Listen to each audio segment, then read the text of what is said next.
ભેળા થઈ ગયા છે, પણ ઈ જ હો ભીલ માં ચામુંડાનો પરમ ભગત છે, પરમ ઉપાસક છે હો. એક દી મેઘલી રાતે માં ચામુંડા પોતાના પરમ ભગત જહા ભીલને સપને આવ્યા હો.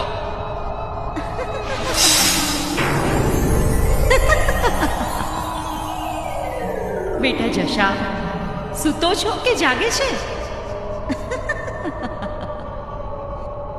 સૂતો હો તો ઉઠ અને મારી વાત ધ્યાન દઈને સાંભળ.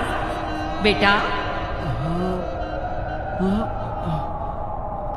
બેટા જશા, કાલે સવારે તું તારા માલઢોર અને માલબાઈને લઈને આ મારવાડની ધરતી મૂકી દે બેટા. પણ માં હું ક્યાં જાઉં માં?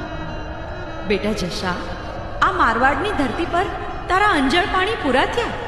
હું તારા કુળની દેવી તારી માં ચામુંડા તને ચેતવવા આવી છું.